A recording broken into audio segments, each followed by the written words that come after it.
प्रणाम भैया।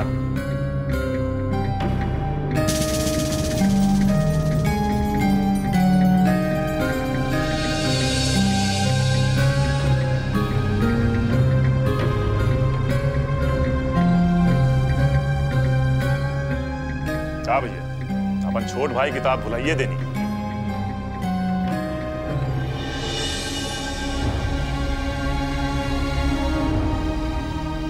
अरे नाना, ऐसा बात नहीं की।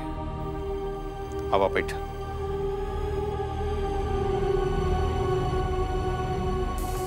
प्रणाम भौजी।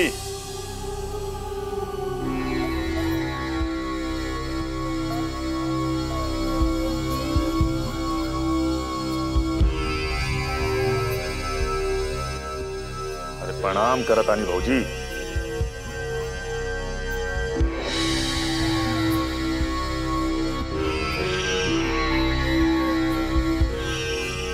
अपने तब हमरा के नहीं है पहचाना। छोटका देवर रही हम जयप्रताप। जयप्रताप के बचपन के दोस्त लखन सिंह।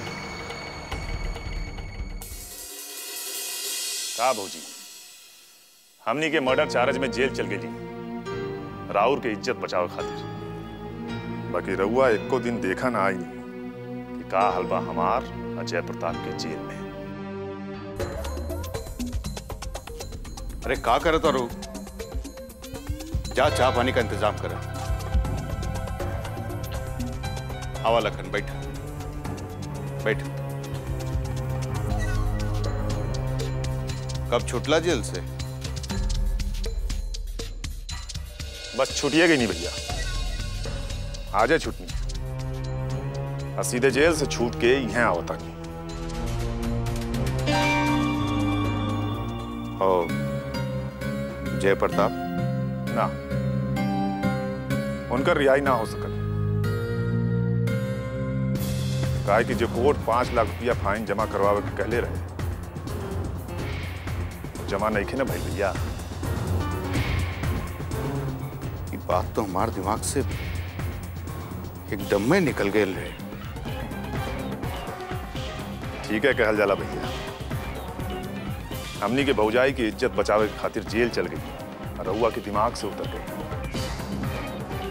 कैसे कैसे कह के हम 5 लाख रुपया अपन जमा करवैनी तो जेल से छुटनी है। खैर एक हिसाब किताब हम बाद में करब भैया। पहले जयप्रताप के छुड़वावे के इंतजाम करिए ना। तू चिंता मत कर, हम कल है कुछ कर देंगे।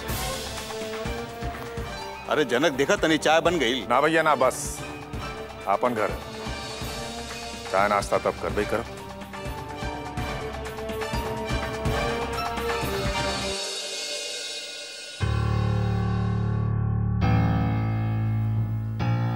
हवा चला।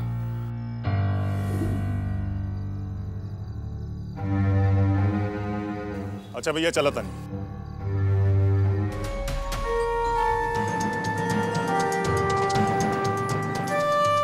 हमरा और जयप्रताप के 10 साल बर्बाद हो गए भैया।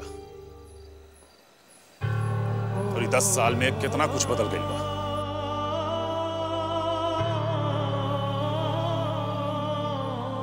चला तानी, प्रणाम।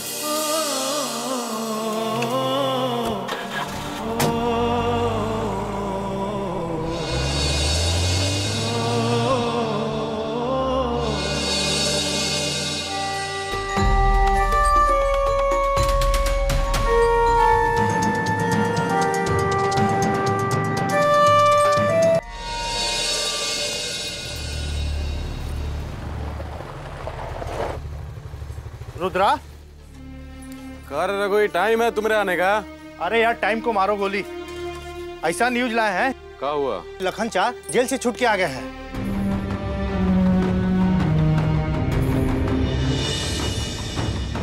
अरे मजाक नहीं कर रहे हैं, अभी उनसे मिलके आ रहे हैं।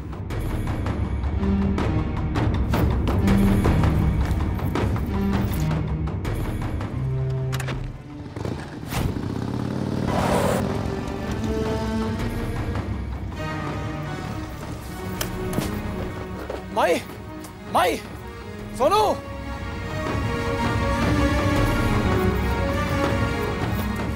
माई माई स्नेहा, अरे कोई दिखाई ना देता, कहाँ पड़े सब? कहाँ बात तो भैया? पापा कहाँ पड़े? अरे बोलत काहे नहीं को?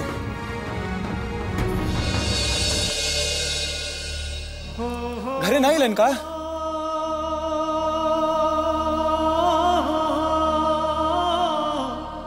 माई माई पापा तेरा मालूम नहीं कि वो कहाँ बड़न? जेल में तो लक्ष्मण चाचा रहन, वो तो छूट के आगे लेन। लखन चाचा जेल से छूट गए?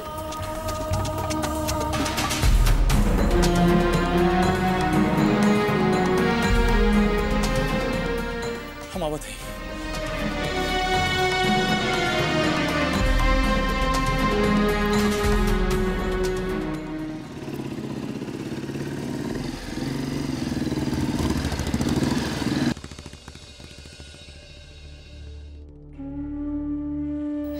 गोपाल जी, जब से ब्याह का कहनी एक को सुख ना देखनी, बड़ा कष्ट से अपना बाल बच्चा के पाल पोस के बड़ा कहनी, अब और बर्दाश्त नहीं किया। जाने कौन पाप कैले रहनी वो जिंदगी में, के भी बेवा के जिंदगी बितावे के पड़ा था।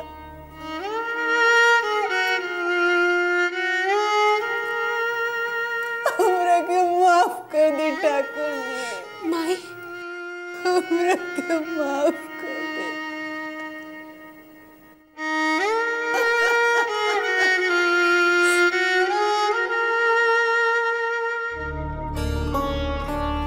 योगी चलो चलो जल्दी करा, देर होता।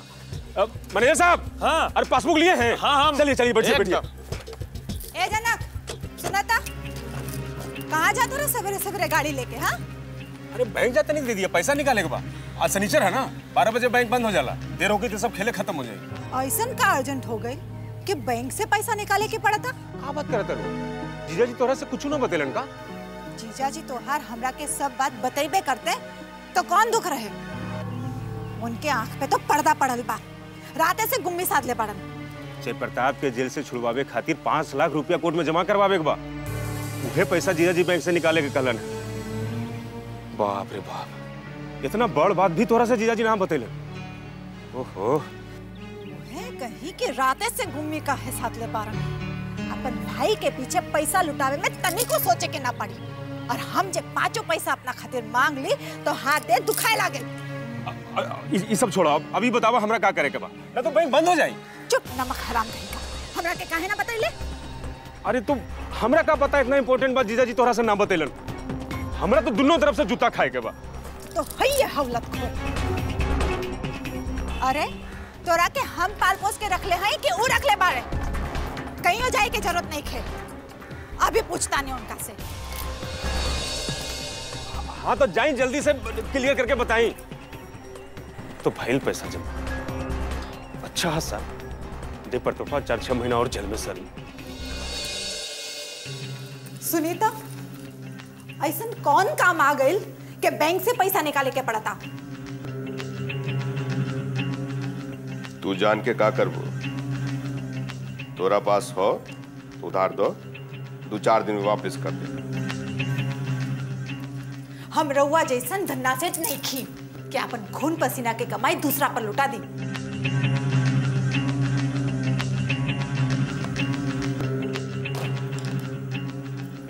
केकरा के दूसर कहता रू?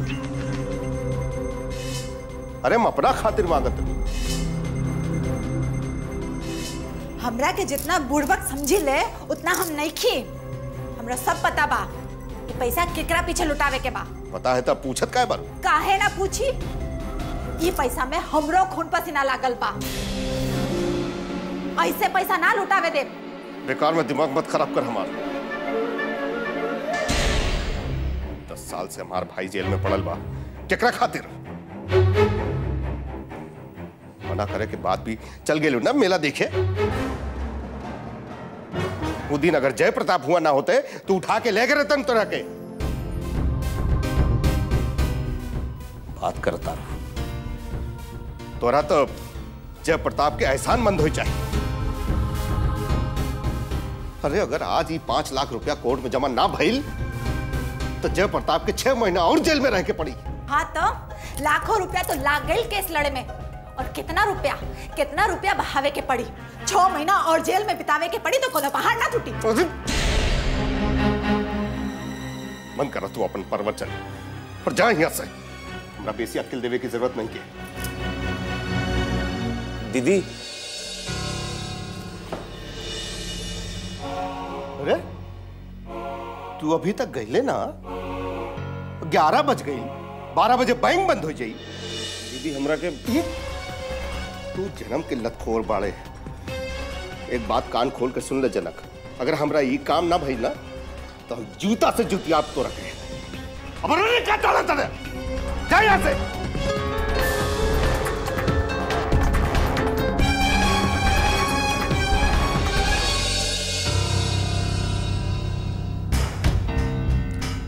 रवा के तू जा यहाँ से, हमरा काम करे के बा। जा। आग के रहते जे अंदर हो जाला, ओकरा के भगवान भी ना बचा सकेला। रखिए भाई भतीजा के छाती से सटा के, जब पीठ पर छुरा भोंकी तब आंख खुली। ठीक है, कहावत है, औरत की तिरिया चरित्र के आगे सब फेल है। उसके लिए तुम्हारा बाप जेल चला गया और वह सब अब। अरे उसको तो हम कभी ठिकाने लगा देते हैं, बस अपन माई के मुंह देख के हम चुप रह जाते हैं।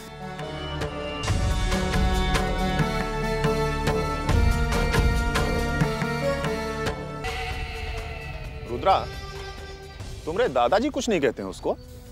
अरे वह ठीक रहते तो कौन दुख था, वो भी इनके तरफ मिले रहते हैं। सब घर का एक के कहानी है रुद्रा। बाकी सुन, छोड़िए मत चचवा के, और सीधे उंगली से घी ना निकले ना तो उंगली टेढ़ी करके खींच लिए। भीख मांगे से दुनिया में कुछ नहीं मिलता है। और सुनो, ये मत भूलो कि उस संपत्ति में तुम्हारा भी बराबर का हिस्सा है। ये मत भूलो संपत्ति में तुम्हारा भी बराबर का हिस्सा है।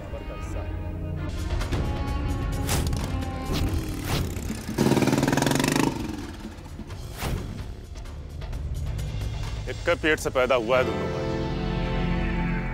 बाकी एक दूसरे को देख नहीं सकता है। यह ऐसे न हुआ था महाभारत।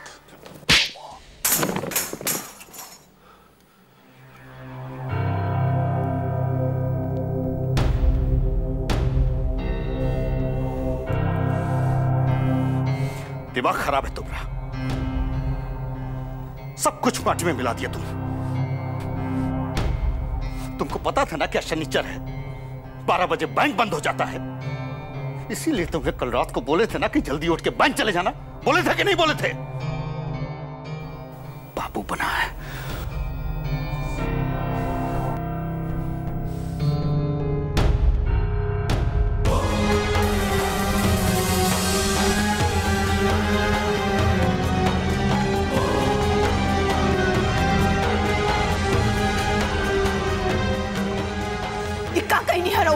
चुप रहो तू। कपार पे बैठा के रख ले बारू अपने भाई, खाली खाए के बाद और पैर पसार के पड़ रही के बाद। का कहता नहीं रहुआ, अपन घर द्वार छोड़कर नौकर जैसन खटत था यहाँ। ये नहीं के कहा, ऊपर से ओकरा पे हाथ उठा दे नहीं रहुआ। तो का करी, आरती उतारिए कर।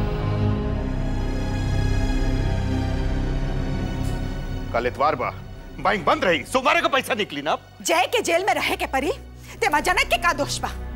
जाई जाके हवेली गिरवी रखवा दी, के मना करता। तो बस चले यहू करवा दे तू। हाँ, हमरे कारण सब होता। सबसे बुरा आदमी ये घर में हम ही तो हैं। अरे हाथ जोड़ो तनी तरह के।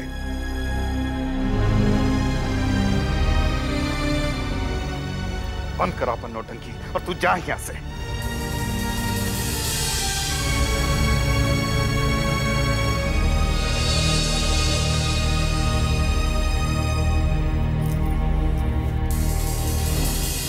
अब हथियार जैसन खड़ा काहे बाड़ा? अपन बोरिया बिस्तर बांध और जा अपन घरे। यहाँ आदमी के कोनो इज्जत नहीं के। मरद है इन लोगों के। चल।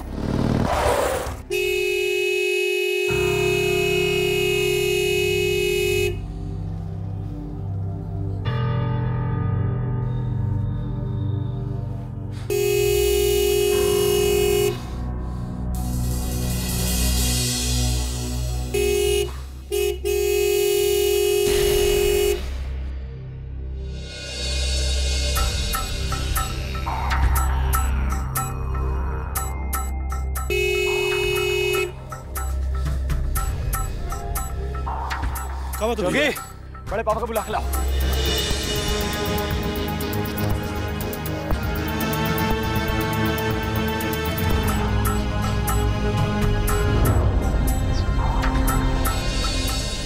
तू रुद्रा भैया भी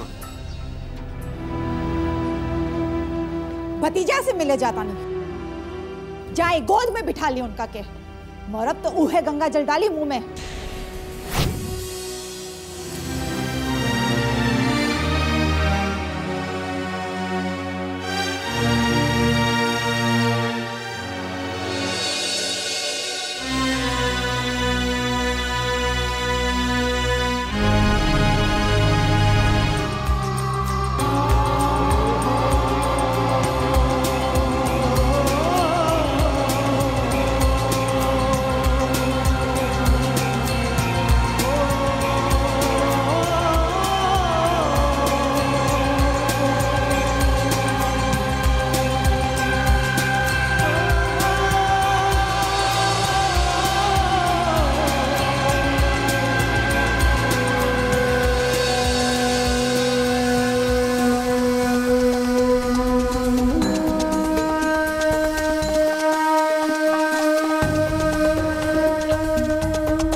चल भीतर चल। आप हम यही ठीक हैं।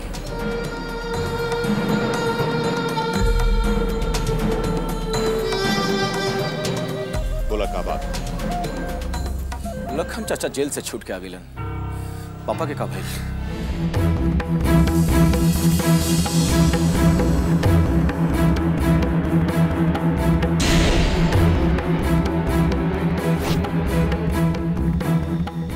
जय प्रताप भी 2 दिन में आ जाए। 2-3 दिन का है, आज का है ना।